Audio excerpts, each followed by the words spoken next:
জুমার দিনে আল্লাহর রাসূল সাল্লাল্লাহু আলাইহি ওয়াসাল্লামের উপর বেশি বেশি দরুদ পাঠ করব। অন্য দিন আমরা দরুদ পাঠ করব, কিন্তু জুমার দিন বেশি বেশি করে পাঠ করব। জুমার রাত শুরু, অর্থাৎ বৃহস্পতিবার মাগরিব হয়ে গেল, সূর্য ডুবে গেল, জুমার রাত শুরু, জুমার দিন শুরু।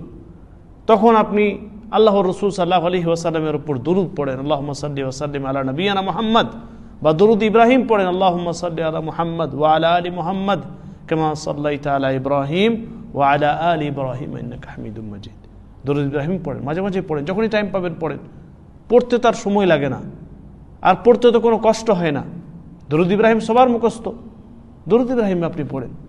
জুমার দিনে যখন আপনি জুমার উদ্দেশ্যে মসজিদে যাচ্ছেন তখন আপনি পড়েন। সকাল থেকে উঠে ফজরের পরে আপনি সূরাতুল কাহাফ পড়েন। মসজিদে একটু আগে ভাগে যান, আগে ভাগে গিয়ে সুন্নত নামাজ 2 রাকাত 4 রাকাত 6 রাকাত আপনি পড়েন, তারপরে বসে সূরাতুল কাহাফ পড়েন, কোরআন তেলাওয়াত করেন, জিকির আজগার করেন, রাসূল সাল্লাল্লাহু আলাইহি ওয়াসাল্লামের উপর দরুদ পড়েন, দোয়া করেন।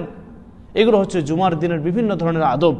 এই আদবগুলো আমরা ইনশাআল্লাহ, সমস্ত ধরনের আদব যেগুলি আমরা জানবো, যেগুলি আমরা শিখব, যেগুলো সম্পর্কে আপনি জেনে গেছেন যে এটা হচ্ছে জুমার দিনের আদব বা এটা হচ্ছে এই সময়ের করণীয়, আপনি করতে শুরু করবেন, চেষ্টা করবেন। ইনশাআল্লাহ আল্লাহ তাআলা আমাদের সকলকেই তৌফিক দান করুন, আমিন।